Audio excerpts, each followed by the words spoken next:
lumiliyab pala na mag-isa yan eh. Walang nagsindi. Basta't lumiliyab na lang na mag-isa. Kaya ganyan po nangyari. Sana ay nasa mabuti na kayong kalagayan. Tapos na, patay na yung apoy at hindi na mauulit. Kaya good luck po sa inyong lahat. Unang-una po, mabuti na po. Alam nyo po, nung nagka-apoy doon sa basurahan, at ang ubando ang pinaka-naapektuhan eh. At delikado kasi yung usok doon, yung nanggagaling doon. Naamoy nyo ba talaga dito sa ano? Ha? Sabi nila talagang masama yung usok, hindi pangkaraniwan na usok yun eh. Dahil may toxic waste yung sa ilalim. Kaya po, papaliwanag ko lang po, medyo natagalan ng konti, 2 linggo, di ba, bago 24 days, bago o di 3 linggo, more than 3 weeks. At ang naging problema po ay ang basurahan ay napakalalim.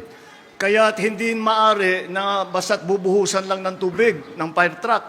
Dahil wala rin, mawawala din yung tubig, hindi aabot dun sa ilalim.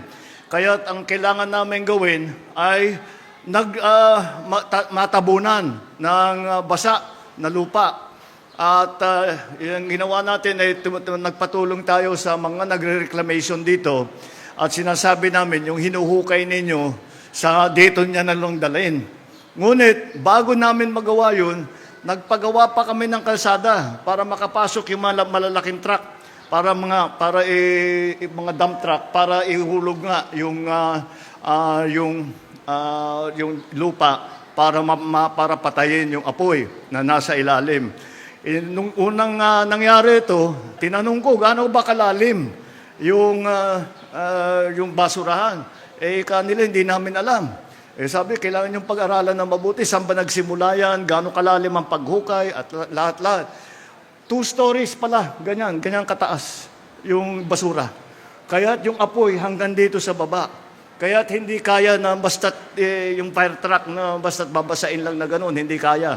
Kaya't kailangan talagang patayin, tabunan ng lupa.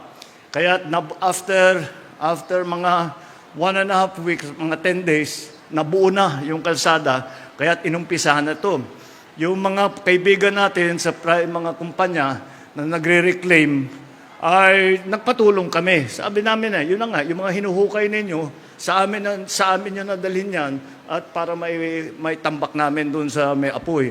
Kaya sa awa ng Diyos, after 1 week, pagkatapos noon, nagsimula yung pagtambak ng lupa, ay nawala na yung apoy. Sana naman wala naman masyadong napinsala, wala naman masyadong nagkasakit. Pero talagang delikado kasi yung usok na yan. Hindi pangarang usok na nagagaling sa apoy na may kahoy o kung ano. Pero kung ano-ano kasi ang nasa ilalim noon. Ang pinakadelikado pala, ngayon ko lang nalaman, ang pinakadelikado pala yung usok na nanggagaling sa nasusunog na plastic. Kasi kung papel-papel lang, kahoy lang, yung plastic ang delikado. Iba pala yung lumalabas dyan. Kaya yung iba, kung masyadong mabigat ang usok, magkakasakit. Naitakbo naman ninyo, Mayor. Di ba napunta nyo, nadala nyo sa ospital? O sige, wala namang casualty. Meron din. Ay, naku. Hindi bale, mula ngayon, talagang mabantayan na natin yung mga ganyang klase. Wala tayong magagawa dahil alam naman ninyo, pag tag-araw, nandiyan talagang napakainit. Lumiliyab pala na mag-isa yan eh. Walang nagsindi. Basta't lumiliyab na lang na mag-isa. Kaya ganyan po nangyari. Sana ay nasa mabuti na kayong kalagayan. Tapos na, patay na yung apoy at hindi na mauulit. Kaya good luck po sa inyong lahat.